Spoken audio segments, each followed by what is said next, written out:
আমি এই মুহূৰ্তলৈকে 1,20,840টা নিযুক্তি দিবলৈ আমি সক্ষম হৈছো অৰ্থাৎ 2021 চনৰ পৰা 1,20,000 যুৱক যুৱতীয়ে চৰকাৰী চাকৰি পাবলৈ সক্ষম হৈছে অহা 10 অক্টোবৰ তাৰিখে আমি ৰাজ্যত একেলগে আৰু প্ৰায় 40,000 যুৱক যুৱতীক নিযুক্তি দিম নিৰ্বাচনৰ সময়ত আমি ৰাইজক প্ৰতিশ্ৰুতি দিছিলো যে আমাৰ চৰকাৰ ক্ষমতালৈ আহিলে আমি 1,00,000 যুৱক যুৱতীক স্বচ্ছতাৰে নিযুক্তি দিম কিন্তু সময় আৰু পৰিবেশৰ লগত খাপ খুৱাই আমি 1,00,000ৰ নিযুক্তিৰ দেউনা পাৰ হৈ গৈ আমি প্ৰায় 1,60,000 নিযুক্তি সম্পন্ন কৰিবলৈ আমি সক্ষম হম এই গোটেই কেইটা নিযুক্তিত আটাইতকৈ উল্লেখযোগ্য দিশটো হৈছে যে আমাৰ চৰকাৰে এতিয়ালৈকে কৰা নিযুক্তিত এটা নিযুক্তিৰ বিৰুদ্ধেও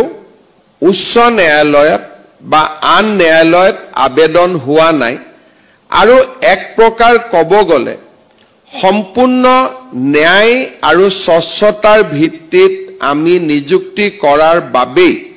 কোনো যুৱক যুৱতীয়ে নিজকে বঞ্চিত অনুভৱ কৰা নাই আৰু আদালতত যোৱাৰো তেওঁলোকে পোষকতা কৰা নাই অৰ্থাৎ চাকৰি পোৱাজনেও স্বচ্ছতাৰ ওপৰত আস্থা ৰাখিছে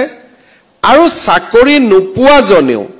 চৰকাৰৰ ওপৰত বিশ্বাস ৰাখিছে যে যি গৰাকীয়ে চাকৰি পাইছে মুতকৈ তেওঁলোক অধিক যোগ্য মই এইবাৰ নাপালো আৰু পৰিবেশৰ লগত খাপ খুৱাই আমি 1,00,000ৰ নিযুক্তিৰ দেউনা পাৰ হৈ গৈ আমি প্ৰায় 1,60,000 নিযুক্তি সম্পন্ন কৰিবলৈ আমি সক্ষম হম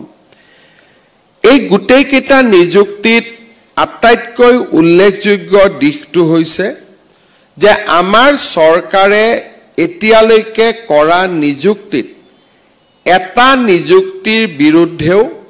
উচ্চ ন্যায়ালয়ত বা আন ন্যায়ালয়ত আবেদন হোৱা নাই আৰু এক প্ৰকাৰ ক'ব গ'লে সম্পূৰ্ণ ন্যায় আৰু স্বচ্ছতাৰ ভিত্তিত আমি নিযুক্তি কৰাৰ বাবে কোনো যুৱক যুৱতীয়ে নিজকে বঞ্চিত অনুভৱ কৰা নাই আৰু আদালতত যোৱাৰো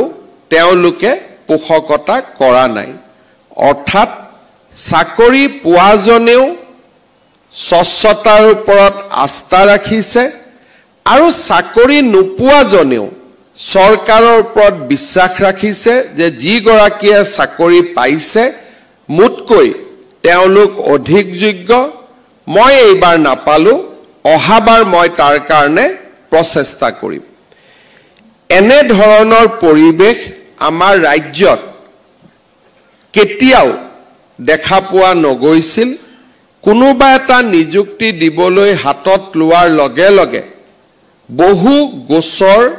আৰু ৰিজাল্টৰ পিছত হোৱা বিতৰ্কই আমাৰ চৰকাৰী চাকৰিৰ বাবে প্ৰয়োজনীয় স্বচ্ছতাক নোহোৱা কৰিছিল যুৱক যুৱতীৰ মাজত সন্দেহ আৰু অবিশ্বাসৰ বীজ ৰোপণ হৈছিল আৰু বাৰে বাৰে হোৱা আদালতত গোচৰ প্ৰক্ৰিয়াৰ বাবে চৰকাৰী নিযুক্তিৰ এক প্ৰকাৰ সীমিত সংখ্যকহে সম্ভৱ হৈছিল আমি যদি আগৰ কাৰ্যকালসমূহ চাওঁ কোনোবা এটা চৰকাৰে 5 বছৰত অতি বেছি 10ৰ পৰা 15,000 যুৱক যুৱতীক নিযুক্তি দিবলৈ সক্ষম হৈছিল কিন্তু আজি আমি স্বচ্ছতাৰ পথেৰে খোজ কাঢ়াৰ কাৰণে আমাৰ ৰাজ্যত 1,60,000 নিযুক্তি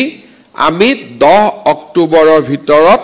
সম্পন্ন কৰিবলৈ সক্ষম হম ইয়াৰ ফলত